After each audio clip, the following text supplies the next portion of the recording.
I mentioned, my name is Abby. I'm the Partner Success Manager at Yondr. Despite the fancy title, all that means is I'm responsible for making sure that the Yondr launch at Cotham is a big success, essentially. So I've been supporting them with each step to take and understanding, all the things that make a successful launch and all the things that come up. So as some of you may know, over a year ago, the government for the UK released guidance for schools stating that one of the greatest challenges that schools are currently facing is the presence of mobile phones. So at that time, there were students, and 1 in 3 students reported that mobile phones were being used in class without permission. Schools were then provided guidance to put measures in place to support and police this mobile phone usage. And the majority of schools have gone for an out of sight approach where phones were to be sort of turned off and placed at the bottom of bags. But what we've seen through speaking to lots of schools is that we know this isn't a truly phone-free environment, and we're finding a lot of schools we work with have to consistently confiscate phones still from their students. Just to give you an example, a couple of weeks ago, I visited a school in London, and they're launching soon with Yondr. And they were in a large assembly and said there's going to be no repercussions, but put your hand up if you've got your phone in your blazer pocket right now. And they're all meant to be at the bottom of their bags. And all of them sort of like shiftily put their hand up. And they're also meant to be turned off. So they said, how many of you have got your phones on silent rather than turned off? And again, most of them put their hand up. And what we know is that, when students do have their phones on them, even if they're not actively checking them, studies have shown that receiving one notification from your phone can take you out of deep concentration for up to 10 minutes. And we have found that schools who have implemented Yondr have had teachers say that they've been able to get through more of the lesson, and they've seen high quality work being completed by the students in their class as well. So we're hoping that this is the impact that we'll see day to day in terms of learning and engagement at Cotham as well. So I'm just going to go through the presentation now in a little bit more detail. Hi Jo, would you be able to pop over to the next slide for me? There you go. Was that me? Oh, sorry, one after that one. Yeah. Sorry. There you go. Next one. Yep, there we go. Perfect. So today, in terms of what the school is sharing, they're going to be talking through why they are going phone free, what Yondr is, how Yondr works day to day, results that we've seen in other schools, and we're going to run through some commonly asked questions and give you an opportunity to ask some of your own questions as well. Lovely. Next slide, please.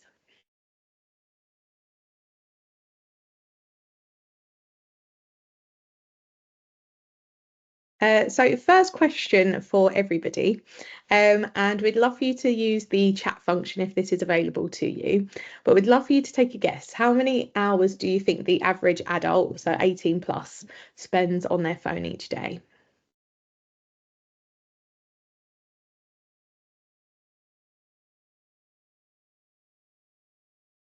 Got 2.6, 3, 7, 8, 4, 5. Okay, we've got quite varied answers there. Fabulous. Jo, would you be able to let us know how many hours it is in total? So on average, it's around 5 hours a day adults are spending on their phone. What we're going to move to next is talking about teenagers. So if you had to take a guess, we'll go over to teenagers. How many hours do you think they're spending on their devices per day? Straight away, we've got 9, 7, some higher numbers, 10. 3 to 5, 8, 6.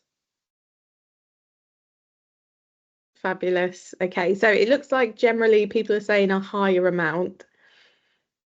Okay, lovely. Jo, would you be able to let us know how many hours in total we have as an average there? What we're consistently seeing in most studies is that it's 7+ hours per day. When you consider, of course, they are in school for around 7 hours a day, that is quite a lot of time to be spending outside on their phones.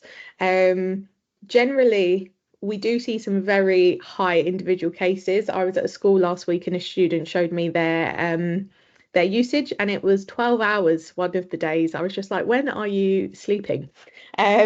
So what we do know is that compared to the average adult, our teenagers are spending more times on their mobile phones. Lovely. If we can move to the next slide, please.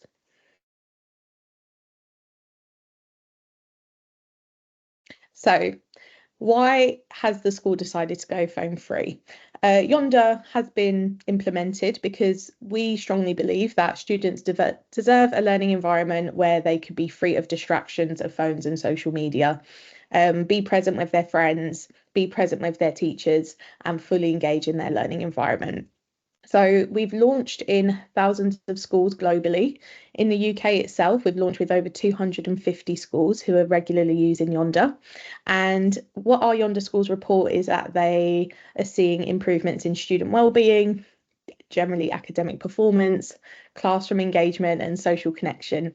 We hear lots of really lovely anecdotes about students who were previously quite shy or introverted going to more clubs, students uptaking in more like games clubs, basketball, football, and just generally doing something that keeps their mind engaged during lunch times over, you know, scrolling TikTok and scrolling Instagram and those sorts of things in the toilets.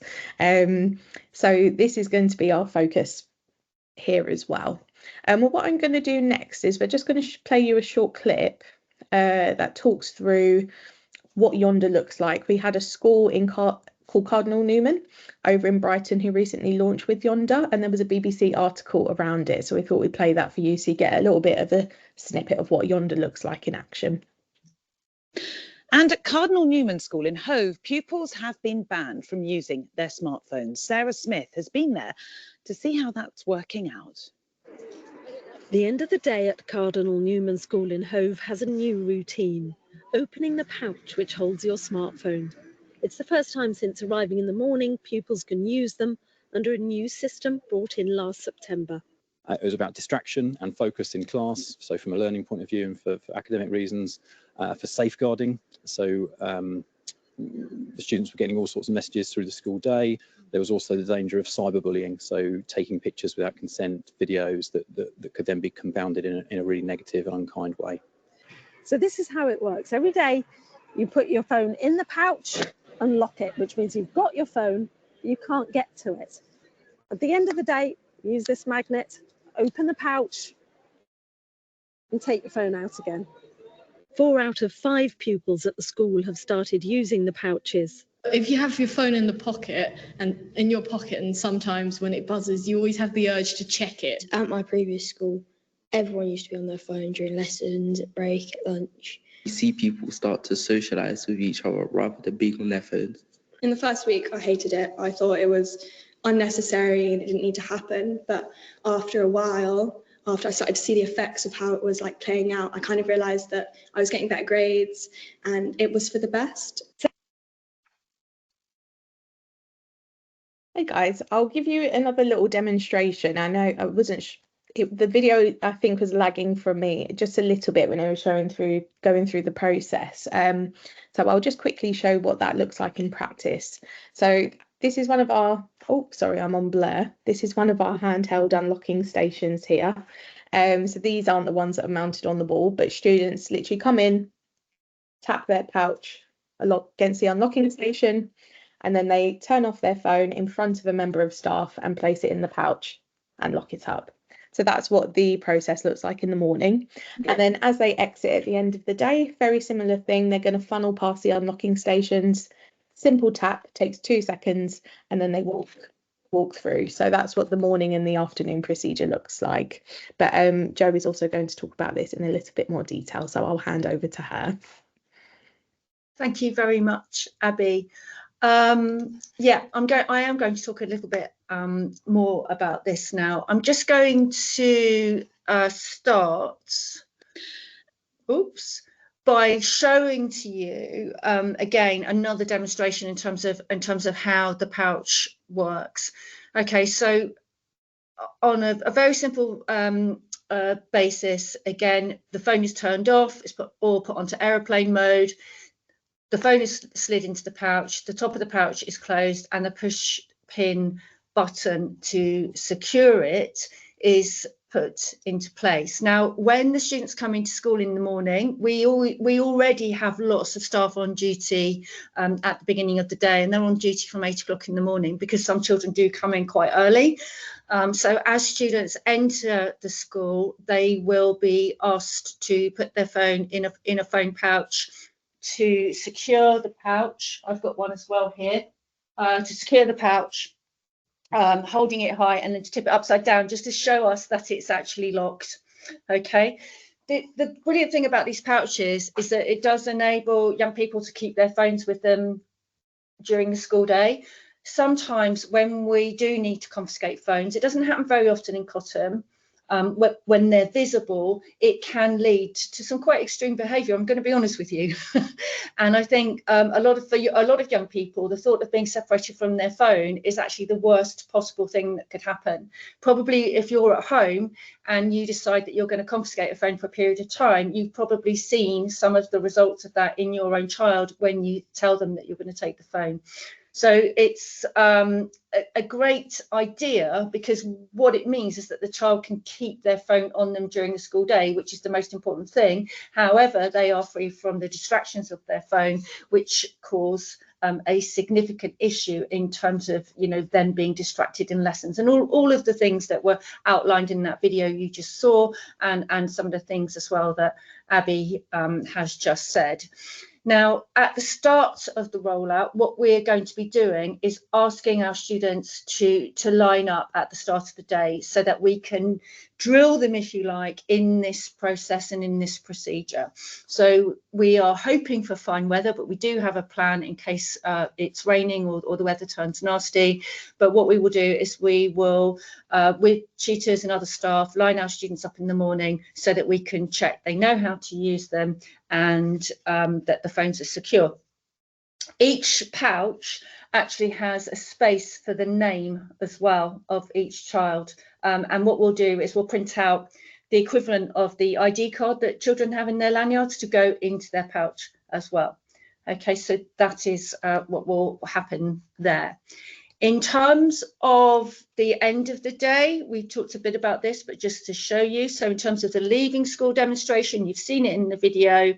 The pouch is able to be pressed against one of the unlocking stations, and the phone can be very easily retrieved.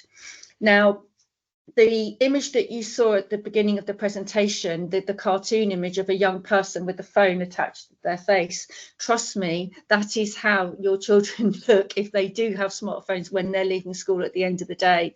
And although we don't allow schools to be out during the school day, as you know, potentially hinted at by some of the students from the Cardinal Newman School, certainly by the time they get to the end of the day, they're desperate to look at them.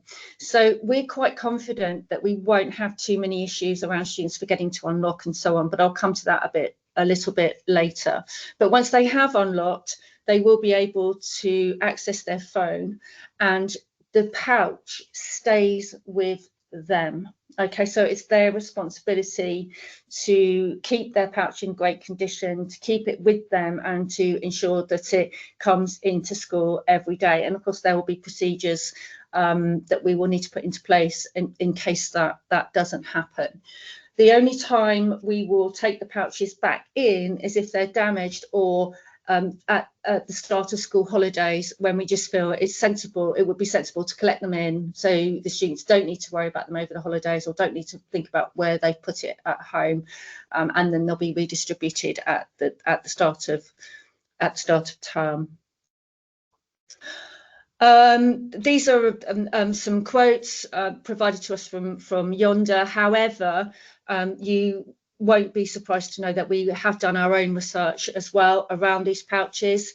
One of my colleagues, my senior deputy head teacher, Chris Reed, went over to Orchard School very recently to see how it's being implemented there. It's also being implemented already in other Bristol schools, state and independent, mostly at secondary school level. And from September, I'm very aware that my other head teacher colleagues, the vast majority of them are going to put something into place so that children can't access their smartphones during the school day, because of the benefits that we can all see will result from that initiative. So, for example, Red and Green are going to introduce them, and most of you will know that we work very closely with Red and Green on our post-16 provision. So we're introducing it at the same time. And what we really hope as a city, and I think it's important to say this, and I'm working together with other head teachers and with primary head teachers, is that this will kind of spread across primary schools as well, because most children get their first smartphone in year 6 in our experience, or their first phone in year 6, without much input from those primary schools on phone hygiene, it has to be said. I don't know if some of you saw the Bristol Post article the other day. I usually have a look inside just to see what's going on. And a local primary head teacher has introduced a complete ban, actually, having kept a phone overnight when a child's parent couldn't come and pick it up in year 6, and found 600 messages on it in the year 6 group chat overnight.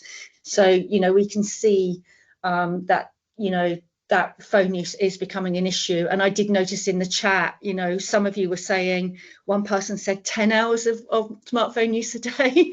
Another parent said 9. Some of you said 5. Someone said 1.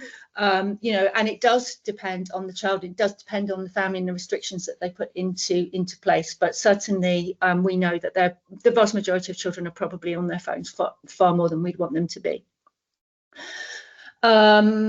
Some student testimonials there as well. I think one of our biggest concerns with mobile phone use is that the majority of it takes place outside of school, and actually we as a school we don't have much control over that, but that's a whole other conversation.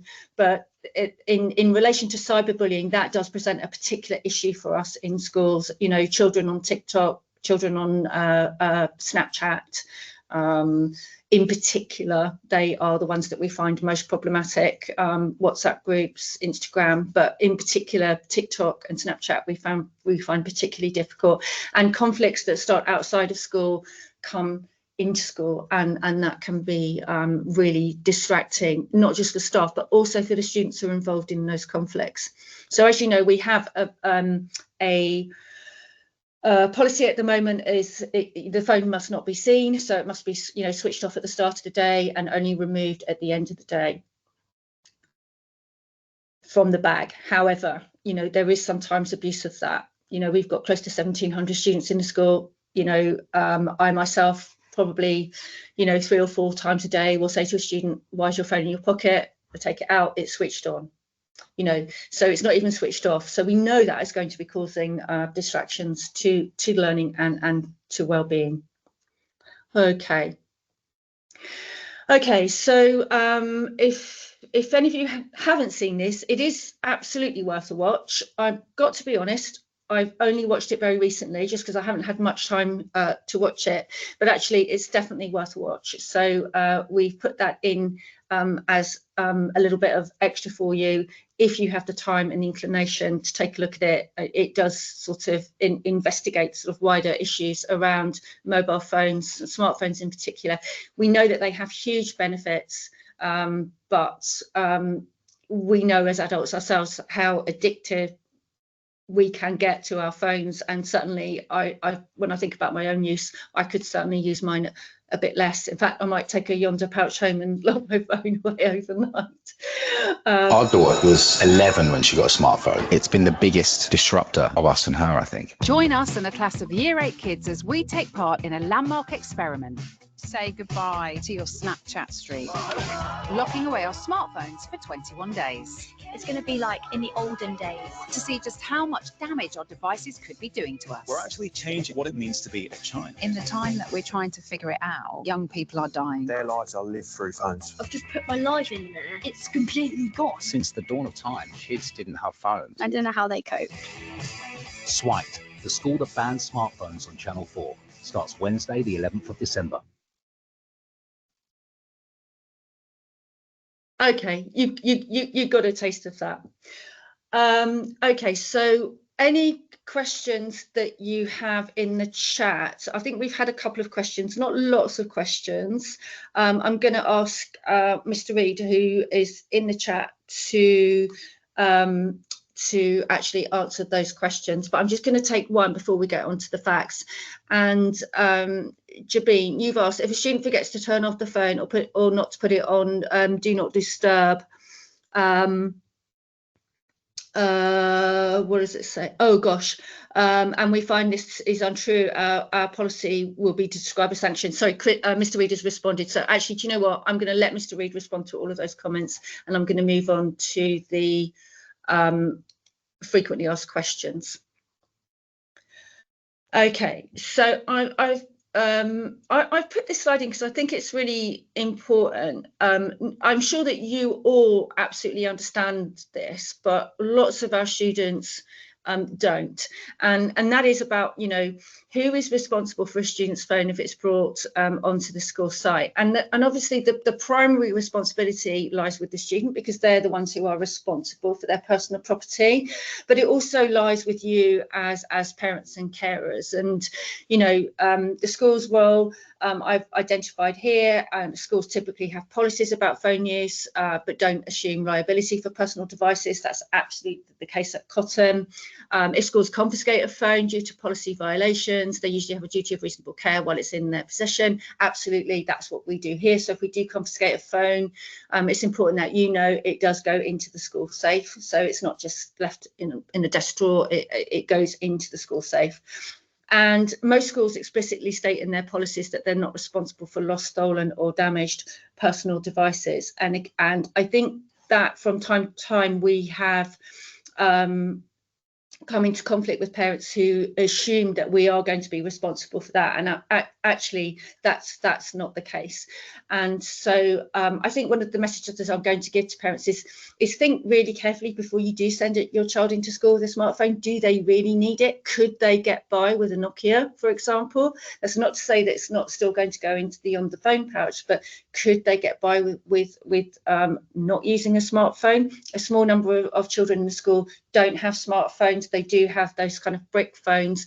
And I talked earlier about the campaign that we're trying to get underway in Bristol in relation to smartphones and actually having phone-free school environments. And one of the sort of key cornerstones of that campaign is to try and encourage parents not to buy their child a smartphone before they're in year 9, ultimately. Because of the issues around child and adolescent mental health and excessive mobile phone use. Okay, so if you need to reach your child during the school day, well, you know, ultimately, if as a parent you need to reach your child, you should be using the school systems, because if you're trying to contact your child during the school day on their phone, then actually inadvertently you're undermining the existing school policy, which is phones must be switched off in the bottom of a school bag. So you know, a bit like in the old days, you'll need to contact the main office. You can also email as well, but you know, certainly that message will be picked up as soon as possible. Now, it goes without saying, if you had an emergency, you know, our assumption is that you might even arrive at the school, and sometimes that does happen with parents. And of course, you know, we will manage that on a case by case basis. And in terms of messages, we've got a big team of staff here who can get messages out to your children. We always have year 8 reception assistants who are busy throughout the day delivering forgotten packed lunches and PE kits and delivering messages about forgotten dentist appointments. All that kind of stuff is happening in the school as you would expect that it would.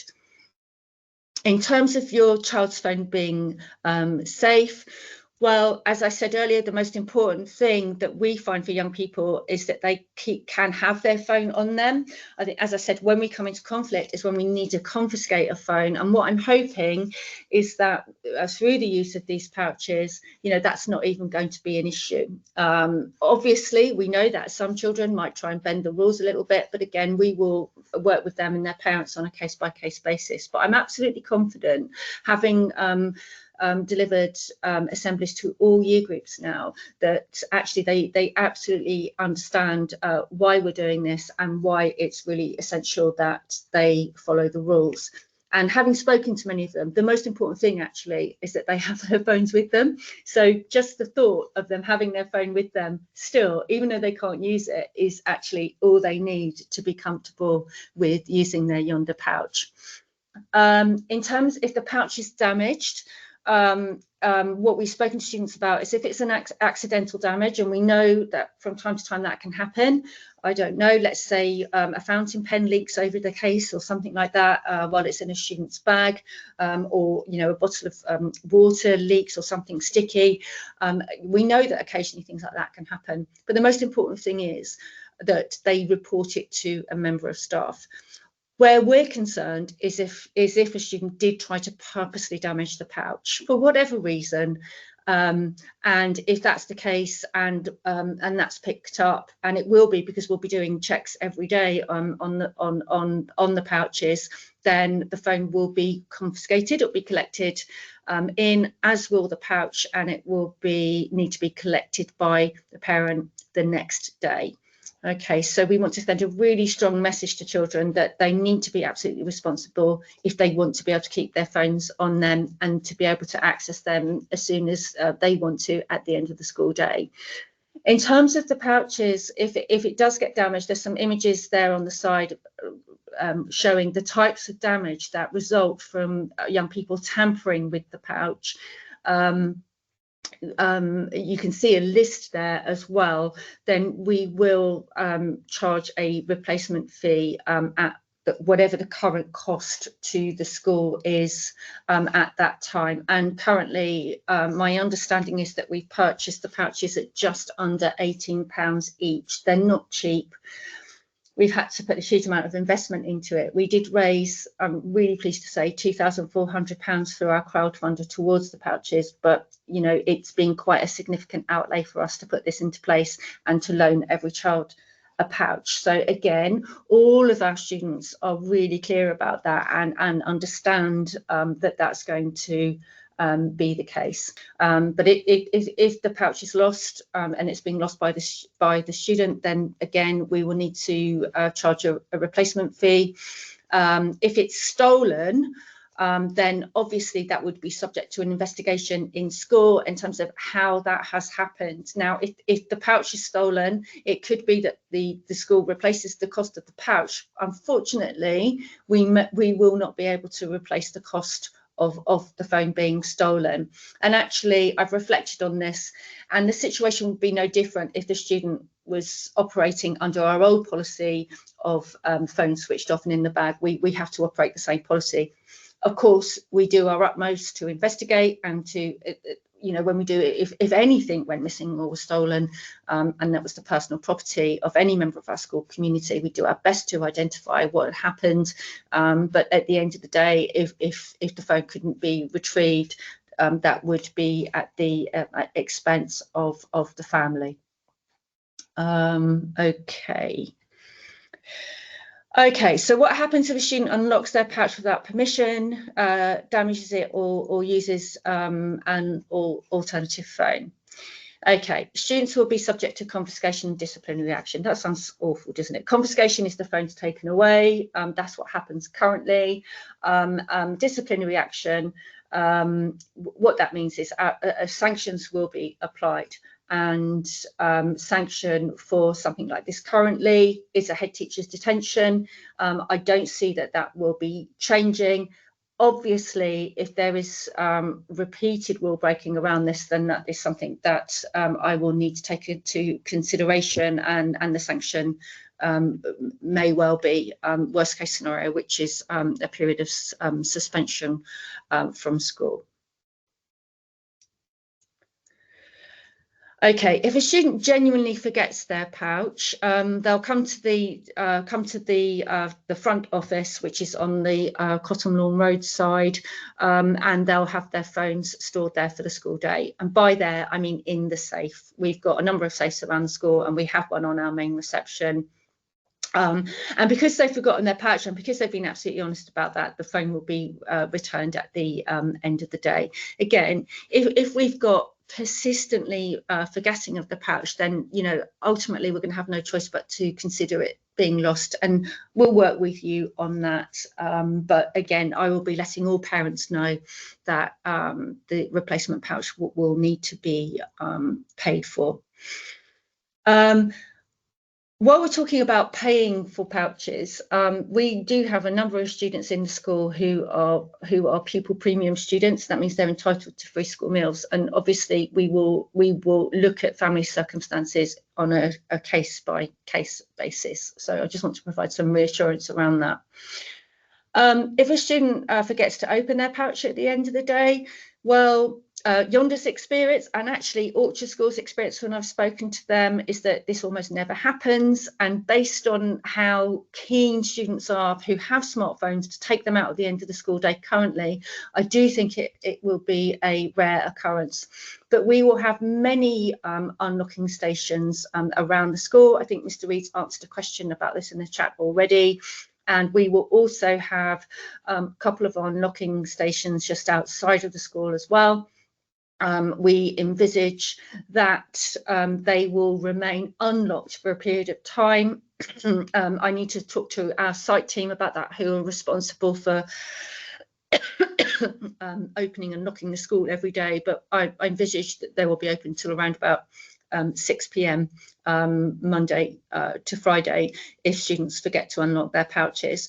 I'm guessing that the majority will only appreciate it once they've started on their journey home. That will give them certainly enough time to return and come and unlock the pouch.